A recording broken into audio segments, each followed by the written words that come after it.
But back to the point, right? It all coincides because the timing of the announcement, it dawned on me as I was taking my shower after the training.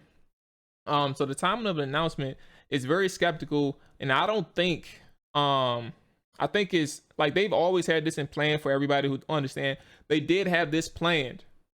They had the whole situation planned, but they made no announcement. Like they've reached out to Ryan Clark of the Pittsburgh Steelers, who used to play for the Washington Redskins. They reached out to him to gauge his interest, on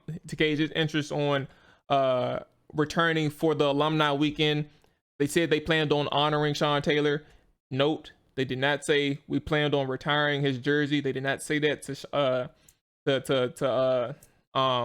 what's his name? Ryan Clark. Sorry. They didn't say that part to him. They reached out to Brian Mitchell. They didn't say anything about retiring his jersey. They talked to a couple other people. They never announced or never talked about retiring his jersey. And this is where everything kind of coincides with the timing and allegations and things like that. It may possibly, this is me talking and me speculating and what dawned on me after my workout. Now, while they may have planned on honoring Sean Taylor, and they've been talking about this for at least 3 months, like that may be the case, right? I don't think, like after all the news came out with the Washington Football Leagues, the emails and things like that, I don't think they had any intention on retiring the jersey until this week. That's the only thing that I think changed. I think that they always planned on honoring Sean Taylor. I just don't think that they planned on retiring the jersey. I think what the jersey retirement was supposed to do was to build up excitement and relief for Sean Taylor. That's what it was supposed to do. Everybody was supposed to be excited. Everybody was supposed to be elated. Everybody was supposed to feel some type of way, a positive feeling about Sean Taylor. And then, like we always know, like we always come to find out, Washington continues to get in their own way. Now, after that moment, when you realize that these guys then fucked up the reveal of the jersey retirement, then you go back to the people who would have been in charge of that. They airballed the layup. Thank you, BQC. They airballed the layup. Then you go back to the people who are responsible for situations like this. Washington football team president Jason Wright, shortly after all the hoopla on social media, made a tweet. He wasn't the first person to apologize. Like the beat reporters, they got the same text message that all the beat reporters got saying that we're sorry from the Washington side. But Jason Wright issues an apology too and says that a president's brief will come later. He says that he apologized. Matter of fact, let me bring up the tweet. Let's bring it up because I still follow him. I'm about to unfollow, but right, hold on. Here he is. All right.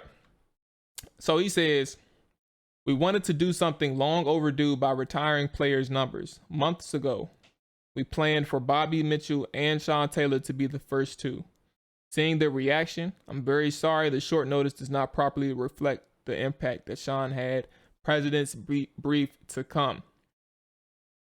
So, key words or key sentence here in this instant is months ago, we planned Bobby Mitchell and Sean Taylor to be the first two.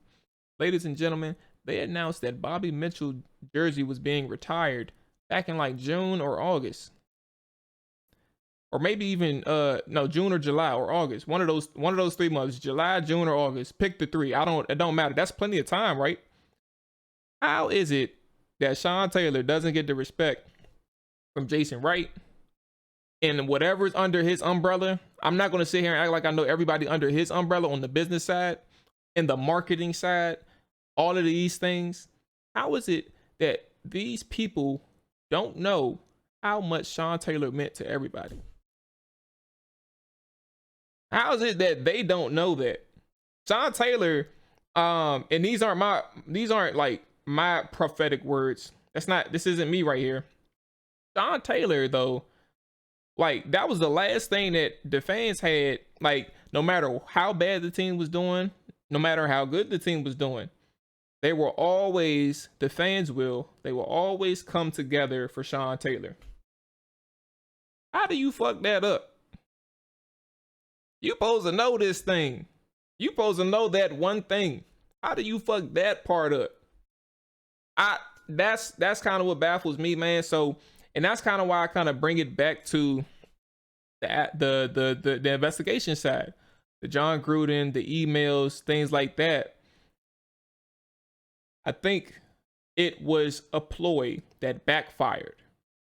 I think whatever it is that they're trying to use Sean's jersey at, like, whatever it is, I don't know, or maybe they're trying to take heat away from people or in the organization or the team or the owner, whatever it is, they used Sean Taylor in this moment, and it was a terrible idea. It was a terrible idea. They aren't wrong to do it for homecoming, which is stupid, by the way. I thought they got rid of the homecoming term, but in their announcement to the media, they use homecoming, which is like incredible. But they're not wrong to do it on this week.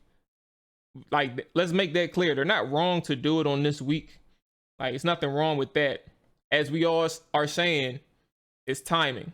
So, Jerry, and that's what Jason Wright was doing. He issued an apology, but he also he just kind of fucked this whole thing up, bro. He fucked the whole thing up. Now, I'm not saying he's the only person to deal with it, but your whole team on the business side, Jason Wright, I'm saying, not the actual Washington football team, but Jason Wright's whole team had an opportunity to get this right. You had plenty of people to kind of discuss this thing with, to work things through, to even talk to the alumni, to talk to the people that's going to be returning, and you just messed it up. Whole hard in the trenches, ask a nigga what he benching, triple digits, nigga, don't forget to mention. Whole hard in the trenches, ask a nigga.